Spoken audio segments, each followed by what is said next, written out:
Thank you. Good morning, everybody, and welcome to the Perth Common Good Fund Committee meeting for Monday, the 19th of October 2020, the first that we've done in virtual format. Can I welcome everybody to the meeting, and are there any apologies? Yes, Convener, there are apologies from Councillor Harry Coates. Thank you. And Kirsten, would you call the roll of members present now, please? Yes, morning members. When I call out your name, if you please could confirm that you're present. So I'll start with the convener. Councillor Parrott. Present. Councillor Ahern. Present. Councillor Barrett. Present. Councillor Audrey Coates.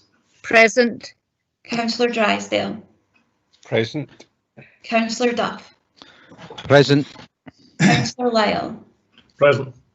Councillor McCall. Present. Councillor Reddick. Present. And Councillor Wilson. Present. Thank you. Thank you, Kirsten. Are there any declarations of interest? Yes, convener, I have a non-financial interest in the private paper at the end of the meeting. Thank you, and you'll be standing down for that one, will you? Yes, I will. Yeah, thank you. Moving on then to item 3, the minutes of the last meeting, the last formal meeting, which was held on as long ago as Wednesday, the 19th of February 2020. Are there any questions or comments relating to those minutes, or can I approve the minutes? Or sign the minutes? Approved for signing, convener. Approved. Approved. Thank you very much. Those will be signed in due course. Moving on to item 5.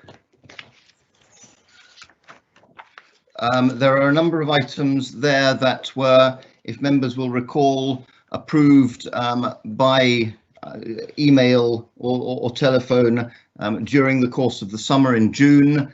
Can we note all the items, the 5 items listed as item 5? Noted. Noted. Noted. Thank you. I'm just being reminded by Christina that I forgot matters arising with regard to the minutes of the February meeting. Are there any matters arising? None from me. I'll take silence as a no and proceed. Thank you, Christina. Moving on to item 6, we have applications for financial assistance. I note from the finance papers that we will come on to in due course that we're in a reasonably healthy position. The outturn of last year was positive compared with budget, and for obvious reasons we are underspent in this year, and so I'm minded with some of these applications for financial assistance to be, let's say, helpful where we can be. Moving on, at paragraph 2.2, we have a consideration that in respect of the Perth Badminton, we make a grant of £2,600. I would be minded to recommend a grant of £3,000 consistent with previous years. Can we approve that, or do members have other ideas? Thank you. Agreed. I was going to propose that, so I'll second your proposal. I have a question, if I may, convener. Please, Sheila. Thank you. Do we know where they're intending to hold this tournament? Mr. Holgate, can you confirm? I think it could be Sports again. Yeah. I'm sorry, I didn't hear that properly. They're intending to hold it in Bell Sports Centre at the current time. If they change that, then they will let us know. And what would happen if they chose somewhere outside of Perth to hold the tournament? It's an agreement with them that they hold it within Perth. Okay, that's fine. Thank you. Yes, I think it's fair to say, Sheila, that our assistance would only apply if it's held in Perth, and if it's not held for other reasons, then the monies wouldn't be forwarded. Thank you, Convener. Thank you. That was my assumption, but because things can change so quickly, I was just it wasn't explicit in the proposal. Thank you. Indeed. Thank you. In that case, we've approved a grant of £3,000 in respect Convener, of. sorry, I also have a question in the chat box. My apologies, Eric. Okay, thank you. This maybe applies to more than just this application, but I'll confine my questions to this application for the time being. Obviously, everyone hopes that this event will take place, but it is scheduled for 5th to 7th of February, and there is at least a possibility that it will be will have to be cancelled due to COVID. And I just wondered what the situation there is in relation to the grant that we would approve here in the event that the event is cancelled. I think the general rule that applies is that we make a grant, but the monies are only paid once an event has taken place, and if it takes place, and unless the event or the activity takes place, then the monies are not granted. Perhaps Mr. Holgate can confirm that I'm correct with that. Yeah, that's right. So after the event has happened, the group can produce the expenses, and then we award the grant based on what they told us in the application. So if the event is cancelled, they would not get the grant. Thank you. Thank you. And I note, Lee Haxton, you have a comment. Apologies, Convener, you've already answered that. Yep, thank you.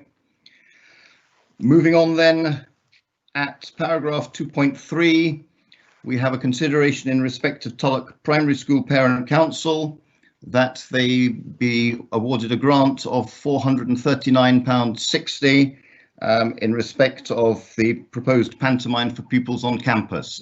And again, there must be a judgment as to whether this might take place or not. Can we approve the amount recommended or the amount considered? I have a question, Convener, please. Please, Councillor Rebeck.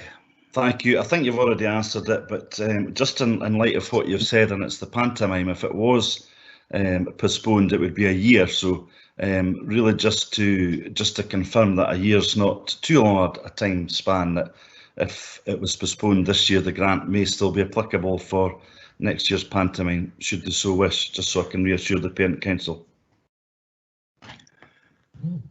I'm sure that we can consider making this money available on a future year. Councillor Barrett, you have a comment. Thanks, Convener. I mean, I note that the application is for a pantomime on the campus, so therefore I hope that the chances of it going ahead are very high, given that it appears to be only for pupils, and pupils are entitled to be in schools at the present moment in time. So fingers crossed that it does go ahead. We could be in a completely different situation next year, you know, and I think if sadly the pantomime wasn't able to go ahead, we should consider what the school want to do next year afresh, rather than commit to something over a year hence. Yes, if I may, in my reply to Councillor Rebeck, I think I was indicating that we could consider a further application for next year rather than rolling it over.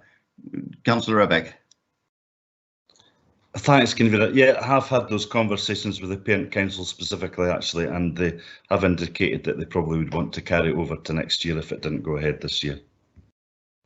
And in which case, John, if they could reapply for the monies or refresh their application, I'm sure we might be able to consider it positively.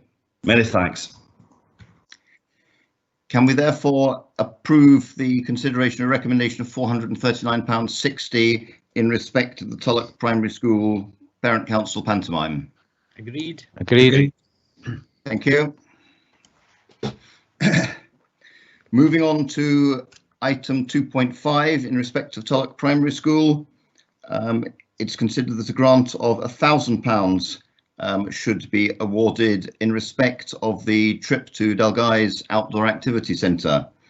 I'm minded here to recommend that we make a grant of £1,400, which is, to the nearest round number, half of what they're applying for.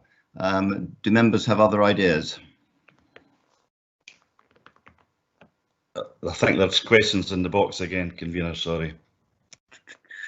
I'm just looking. Yes, Councillor Ahern. Yeah, I've just got a couple of questions and possibly another amendment. It says on there that the grant towards 9 pupils from families who would find it difficult to fund the trip.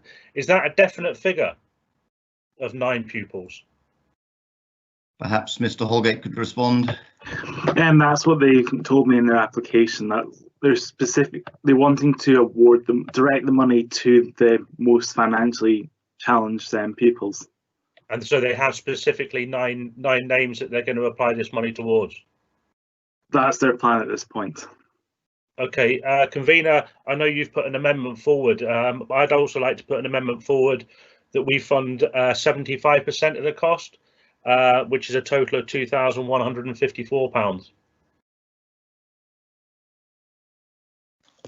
Okay, thanks for that, Councillor Ahern. Let's just see others for now. Councillor Rebecca, no, Councillor McCall.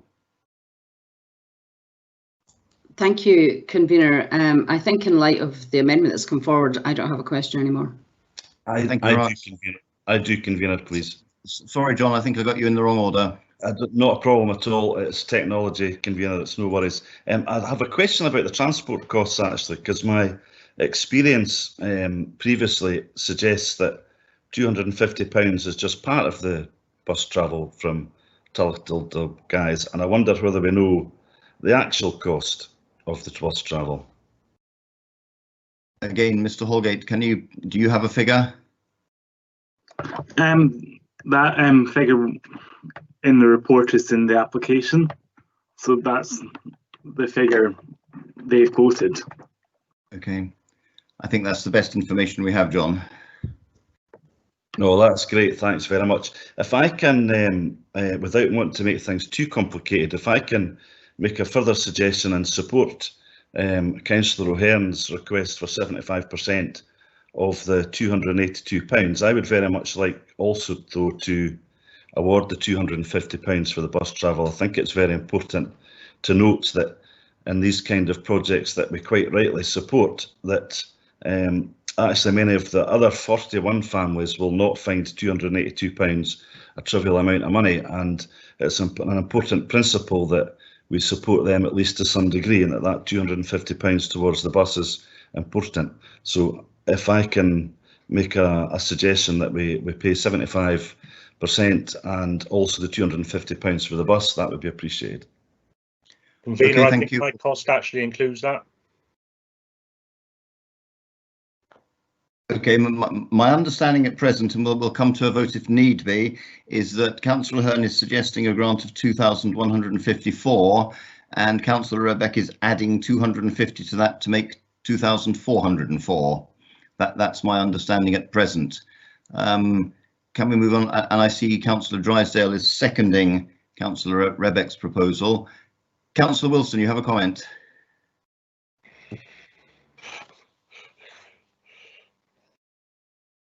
Thanks, convener. I'm assuming that we're.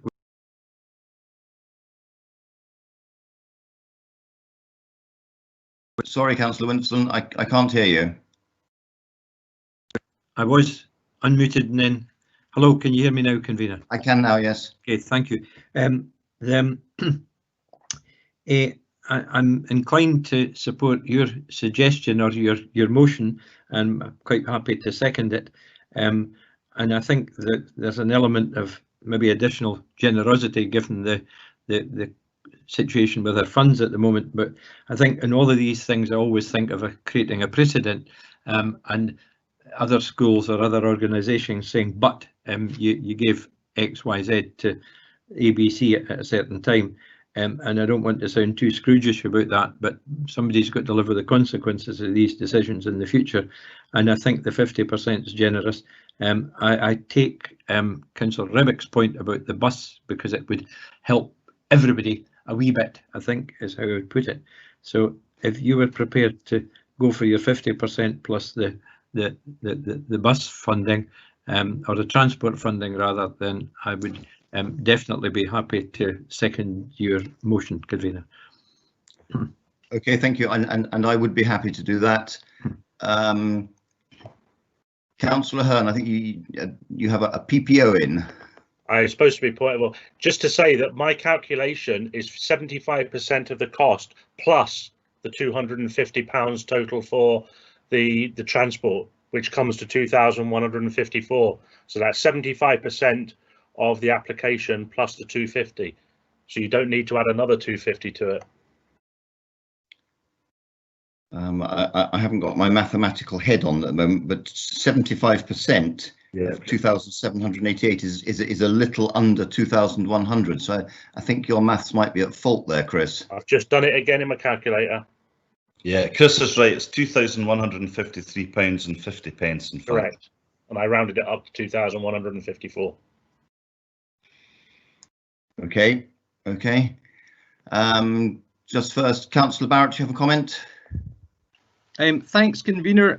Fully support colleagues' efforts to be more supportive to schools and pupils whose families may be affected by the COVID crisis, and we know that lots of families in Perth and Kinross are. I think it might be useful, convener, if you were able to have some form of discussion with officers about, how for the rest of the financial year we might be able to treat additional costs or supports for these sorts of events and support for pupils, so that we're not all having to press buttons on our calculators and come up with different figures. I'm very much in favour of having consistency in how we allocate funds from the Common Good Fund, and if we can do that within rules and guidance rather than trying to make it up on the hoof each time, it would be good. But very much in favour of the proposal from yourself. No, thank you, Peter. I hoist your point on board, and we'll see what we can do for next time. In that case, moving on, I think we have certainly a motion from myself, seconded by Councillor Wilson, that we award 1,400 plus the bus 250, which is 1,650. I think I'm right there, Councillor Wilson. Yes. And yes. I think, are we in a position where we have a joint amendment? I'm happy to second Councillor Hearn's amendment. That's just what I was going to ask, John. Thank you very much. In that case, we have a motion for an award of £1,650 from myself and Councillor Wilson, and we have an amendment for £2,154 from Councillor Hearn, seconded by Councillor Rebick. Christina, can we move to a vote on that? Yes, happy to move to a vote. As the convener's just outlined, when I call out your name, can you tell me if you're voting for his amendment or Councillor Hearn, his motion or Councillor Hearn's amendment? Councillor Hearn. Amendment. Councillor Barrett. Motion. Councillor Audrey Coates. Councillor Audrey Coates.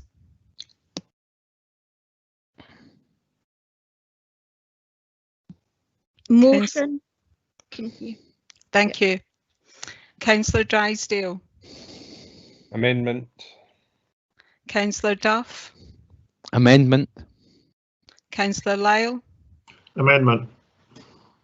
Councillor McCall. Amendment. Councillor Parrott. Motion. Councillor Rebeck, Amendment. Councillor Wilson. Motion. The amendment is carried 6 votes to 4. Thank you very much.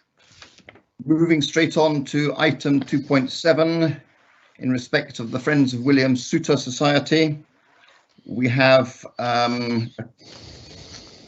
requested here to consider an award, and I would make a proposal as a motion that we award a grant of £1,800, being half of the remaining balance that they need to find for their project. Questions or comments? Thank you. Thank you, Councillor Hearn, for seconding. I have a question, if I may. Councillor McCall, your question. Thank you. Do we know, two things, do we know how many people are in the Friends of William Souter Society? And do we know what the likely print run is going to be of the books? Mr. Holgate, perhaps you can give further they haven't indicated that in their application. Their hope is to sell as many as they can, but they don't know it at this stage. Thank you. Councillor Wilson.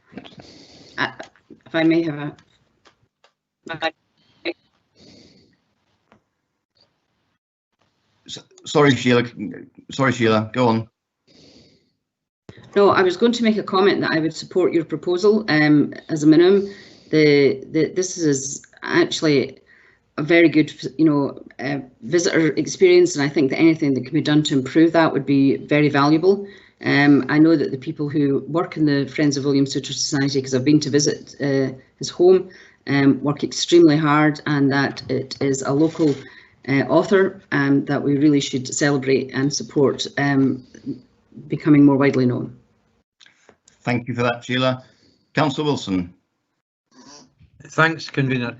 I'm happy to support your proposal. My question was, could we, if it's appropriate under COVID rules, and we don't know what they're going to be at the time of the book launch, associate with that with an open day at the Souter House, if that is feasible and possible, because as you know, convener, it's in the Perth South Ward. I think it's an underused asset as far as the Common Good Fund and the council are concerned, and it would be good to have the garden given an extra tidy up, but it would also be good to have an open day of some sort or other associated with the book launch, if that were feasible. Thank you, Councillor Wilson. I agree with you. I will make it my business to approach Culture Perth and Kinross on this matter. If I may comment, there is an annual open day at William Souter House already, and so I would encourage all members of the Common Good, in fact all members, to be aware of that and to visit whenever they can. Thank you for that, Sheila. Convener, I'm aware of that. I simply wanted to have an extra one because of the associated with the book launch, because I think it would send a powerful message if we're actually launching the book at the house. Indeed, Councillor Wilson, I tend to agree, and as I said, I'll raise that with Culture Perth and Kinross. I see no other further questions or comments. Can we therefore give approval to a grant of £1,800 for the Friends of William Souter Society? Agreed. Agreed. Thank you.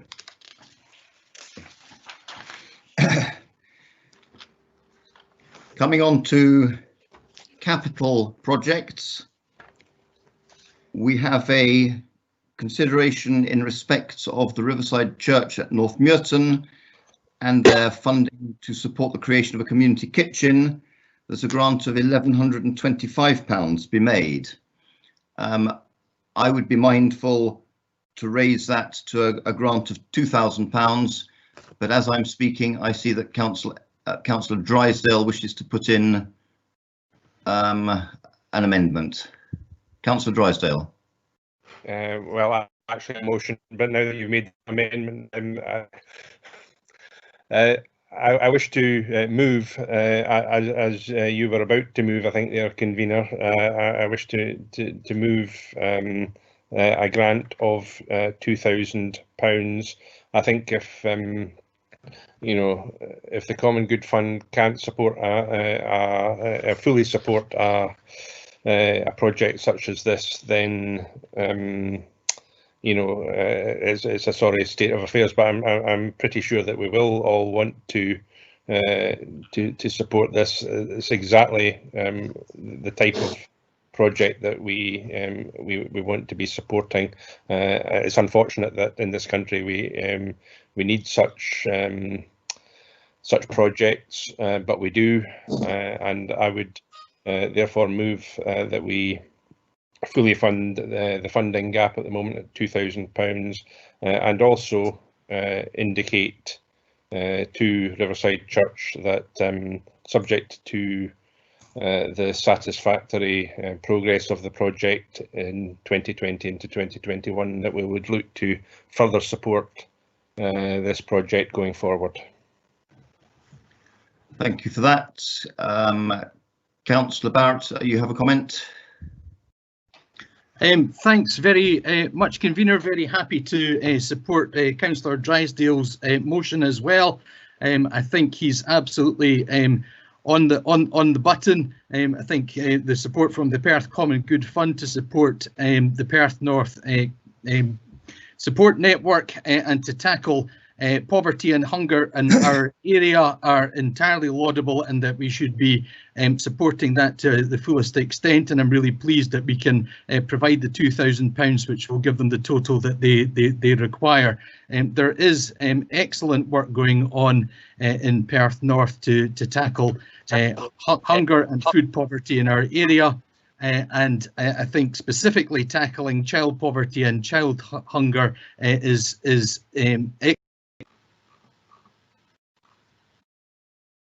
We've lost you, Peter. I'm not entirely sure why somebody muted me, Convener. It wasn't me, but my apologies.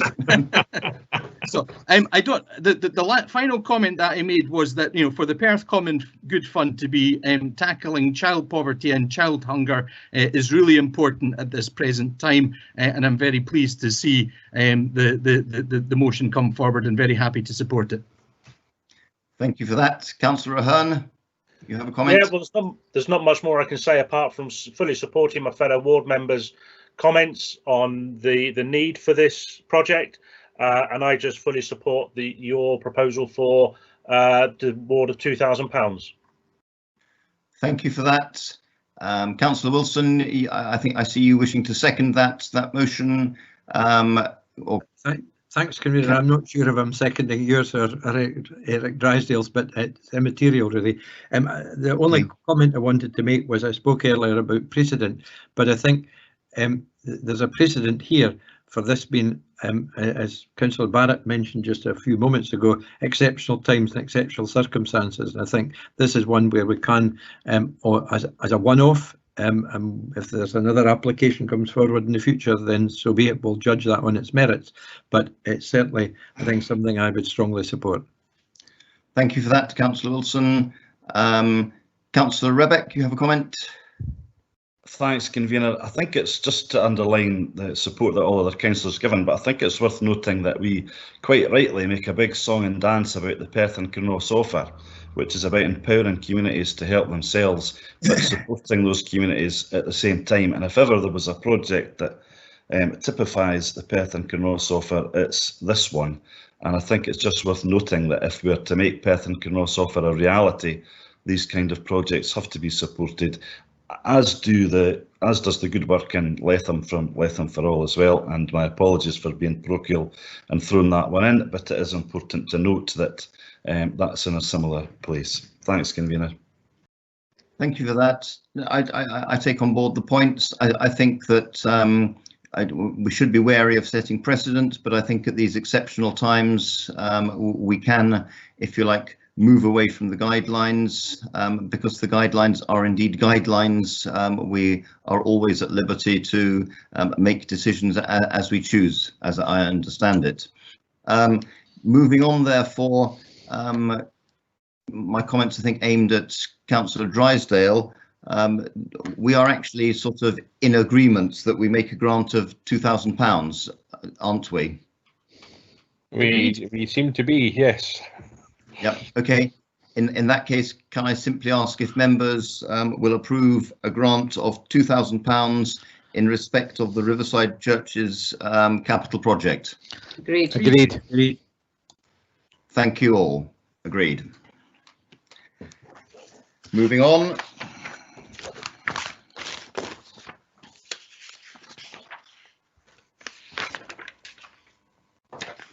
Moving on now to paper 7. We have the financial statements for the previous financial year and the current financial year. And can I ask Mr. Coyne to introduce this paper? Thank you. Thank you, Convener.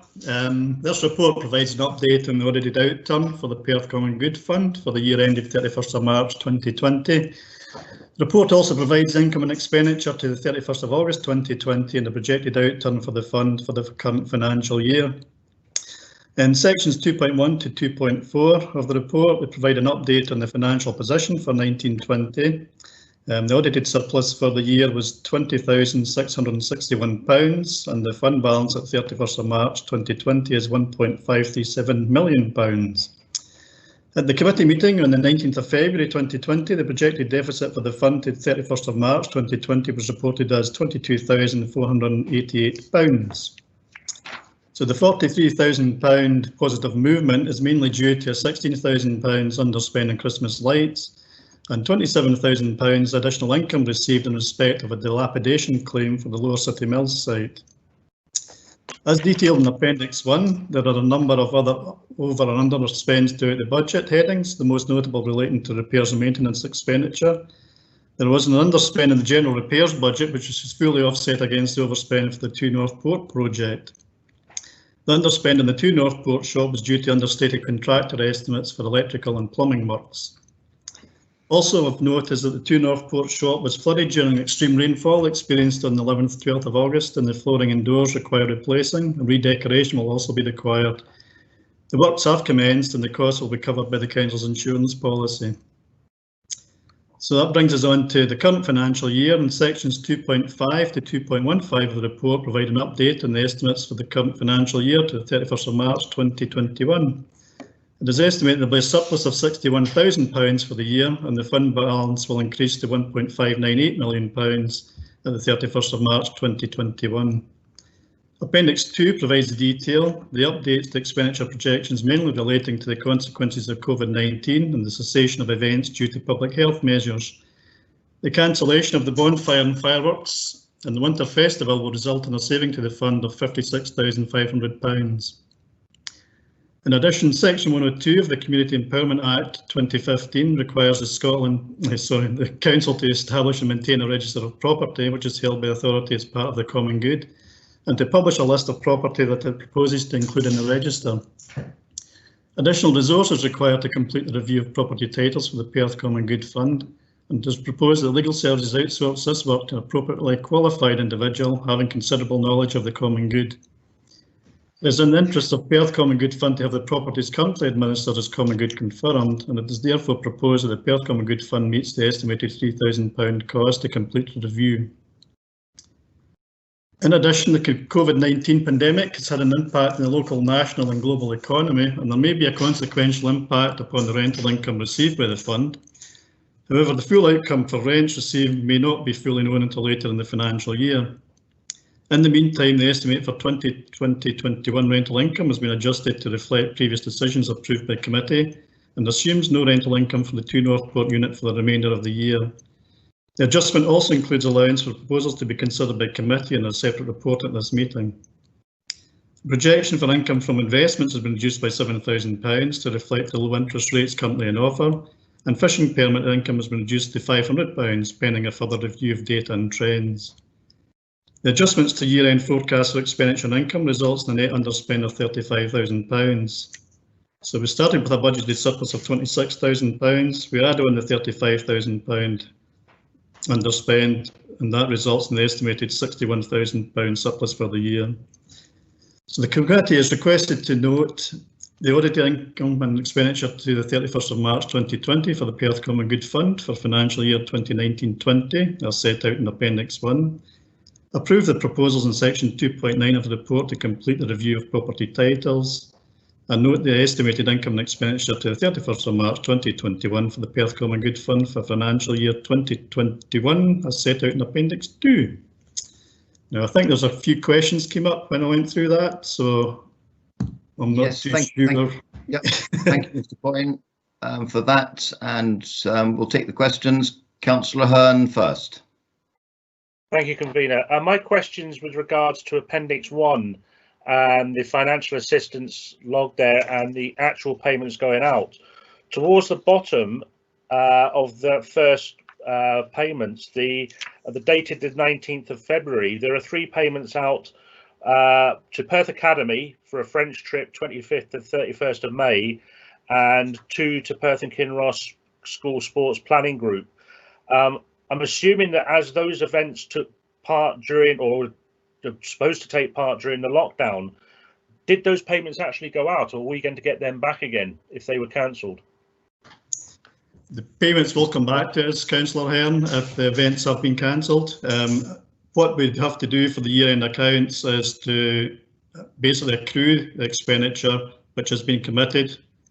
So at the moment, essentially, we're sitting with a credit in the financial assistance line in the budget. So what will actually happen is we would get the monies back to us if the monies have been paid out. Failing that, if the monies haven't been paid out, we have a credit there to offset this year's expenditure for other organisations. Okay, thank you. Don't know if that helps or not. Thank you for that, Mr. Coyne. Councillor Wilson, you have a question too. Thanks, Convener. Thanks, Mr. Coyne, for a very thorough report delivered at pace in summary. The 2 Northport, which I passed the other day, and I was going to ask when is it going to open, but I think that question's been answered, and it probably is going to be into next year before we get any rental income.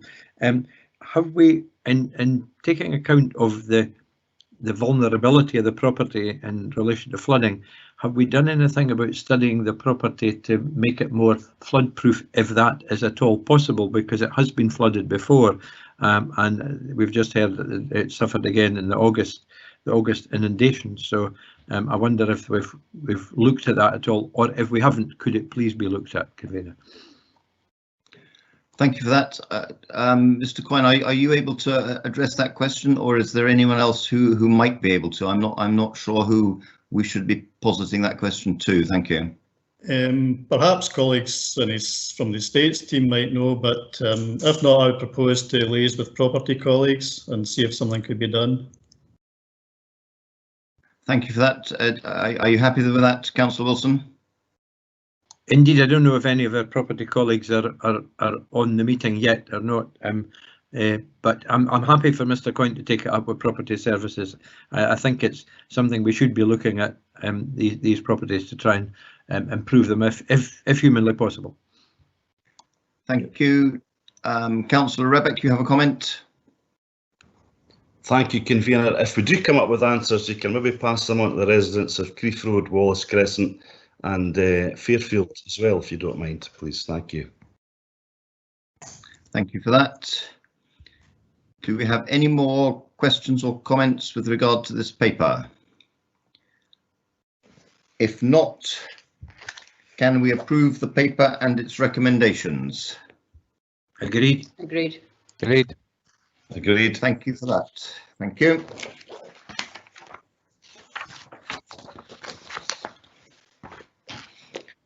Moving on now to paper 8. This relates to the disposal of the former council offices at 1 to 5 High Street, Perth. And here we should be mindful of the council's decisions with regard to this earlier. And here we are considering the interest of the common good. And can I ask Mr. Littlejohn to introduce this paper? Thank you.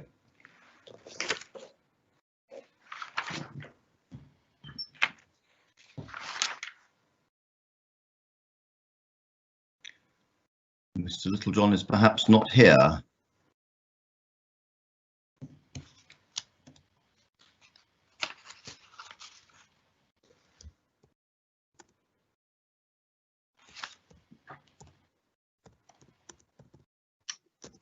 Convener, it's Jonathan James here from Estates and Commercial Investment. I don't know if you're happy for me to go through the paper, make everybody aware.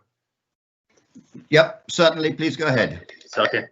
Okay. Yeah, the purpose of this report is just to seek approval from the Perth Common Good to dispose of the former council offices at 1 to 5 High Street as a boutique hotel. A decision was actually made on the 30th of July to appoint a preferred bidder to acquire the property for this purpose. So subject to approval from Perth Common Good Committee, a petition will be lodged in Perth Sheriff Court seeking further authority for disposal of the common good assets. The parts of the building to which the approval of the committee relates is the former district court and council chamber.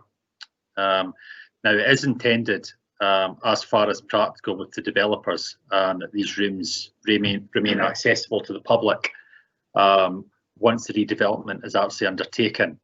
But obviously this will have to be considered as part of any proposed scheme. Now, at the meeting on the 30th of July at full council, the full background to the property, including the architectural and historic importance of the building, were noted.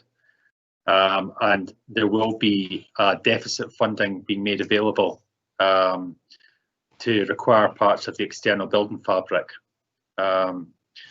There is principal support from Historic Environment Scotland for this redevelopment and the money that we're spending on this.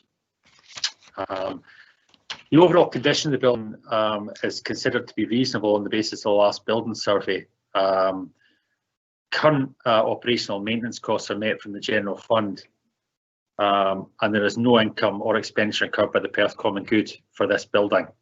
Now, the recommendation in this report is for the disposal of property, part of which is deemed to be to form part of the common good, as I've mentioned to you already, in terms of the district court and the chamber. And subject to your approval, we will accordingly then go to petition the Perth Sheriff Court for authority to proceed with this proposal. In terms of the developer themselves, prior to any disposal, we'll be undertaking feasibility and cost plan studies with them and going through all the whole statutory compliance consents in terms of listed building consent and all building warrants. We'll fully comply and adhere to the assessment of the heritage aspects of the building fabric as well, to ensure that it's done sympathetically. Should the council agree to sell a property, it would only be sold on the developer meeting all long stop agreements within the development agreement and all statutory consents. At this moment in time, we haven't agreed with the developer whether it'll be a long leasehold or whether it'll be a full absolute ownership sale, but that will be agreed as negotiations go forward. Other aspects to consider, the registrar function will relocate to the main council building at 2 High Street, with the civic lounge and civic hall being made available for wedding ceremonies. And I understand there are no staffing implications as a result of the proposal. So in conclusion, it's recommended to the committee that we approve the disposal of these parts of the property between 1 to 5 High Street deemed to be common good, and to ask Head of Legal Services to proceed with the necessary court application. Thank you very much, Mr. James. I'm conscious that Mr. Fogg is also in the meeting. Do you have anything you would wish to add at this stage? Thank you. No, Convener, nothing at this stage. Thank you very much. Questions, Councillor McCall. Thank you, Convener. Could officers please let me know whether or not these parts of the building can be separated out from the rest of 1 to 5 High Street, or are they integral to the building as a whole? Yes, they're integral to the building. Thank you. Thank you for that. Councillor Wilson. Thanks, Convener. Most of my questions have been answered already through Mr. James's report and written report and his address to us. But I just wonder, in reading the financial bits of the report, am I right in thinking that the disposal of this building will be cost neutral to the Common Good Fund? Yes, that's correct. Thank you. Thank you for that. A last opportunity for more question or comment. No. In that case, can I ask members if we approve the paper and its recommendation? Agreed. Agreed. Approve. Thank you very much.